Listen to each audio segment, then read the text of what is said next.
Hello everyone, once again welcome to my YouTube channel.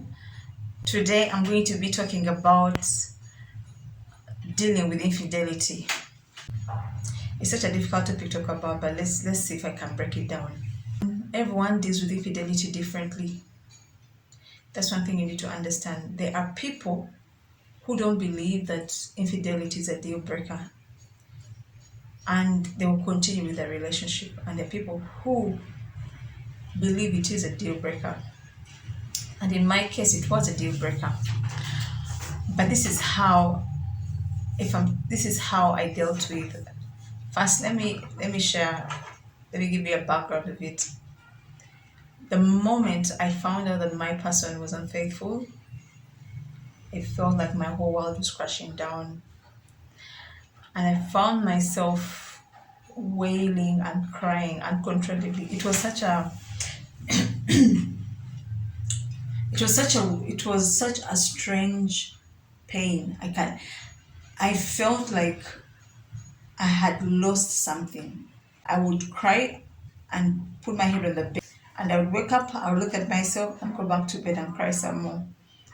But after some days, I began to dissect what had happened, and I began to go backwards to like make it make sense. How did we get here? And I began to see all the red flags for what they were and how many times I'd ignored them. Like there was just an awakening in me. Okay, like this happened, that happened, this should have been my cue, I should have left at this point. And that there was a moment I was just blaming myself, like it's because of you that you're in so much pain like this. You could have stopped at this point, you could have walked away at this point, you could have done this. And then after doing that, I began now seeing things for what they are. Then after a while, I just began to make peace with the situation. So I remember I thought to myself, what now? Like after the choices were so clear to me. You could either stay or you could leave. There was no there could not be an in between. Like there was no stay and do this or leave and do this. It was one or the other. So I that took me a while to come around, but I remember I would sit with myself and I would think about leaving, and it would hurt so bad, guys. It was so crazy. Like the solution was simple, but it was so hard. I would sit and cry about it. I'd be like, God, I say, God, this is so painful. Why does it hurt this much? Every day I'll tell God, I'm in so much pain. Please help me. Take away this pain in my heart. Take away this lump in my throat. You know when you're in so much pain and you feel like you have a lump in your throat. Like I would sit and I would feel like the emotions bubbling up. Like I would feel it coming, and I would feel the tears just coming, and I would sit and let the tears roll. And after that, I would be like, God, help me. Like I don't know what it is, but I'm in so much pain and I need it to stop.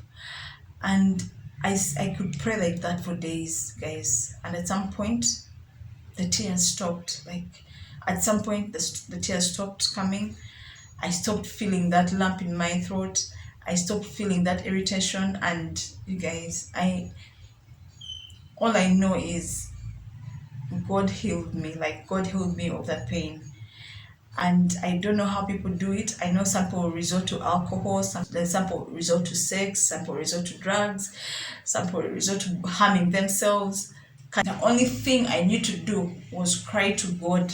Like I would just cry to God and I would pray and I'll say, God, help me, because I'm in so much pain. I don't understand how to turn it off. And I would pray through my tears, and I'll sleep, wake up, eat something, cry again. And when you're going through such a situation, you need to allow yourself to feel all those things and not bottle it up. Allow yourself. And also remember that when you think about them and when you miss them and when you think you need to be back with them, also remember why you're not with them. Like, do not allow your emotions to overrule you, because if you allow to go back and be with them, you're probably going to experience the same thing or even worse. So it's one of those things where you literally have to guard your heart. Like the Bible says, guard your heart with due diligence. Like, yeah, your heart will be telling you you miss them, call them, go take them back, because that's what your heart knows. That's what is familiar to you.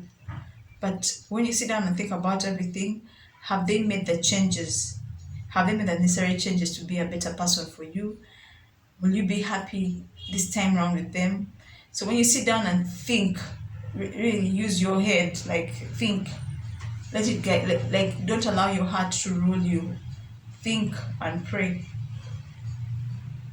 about everything and let God guide you. Like take the back seat and ask God to direct your path. That's all I would say.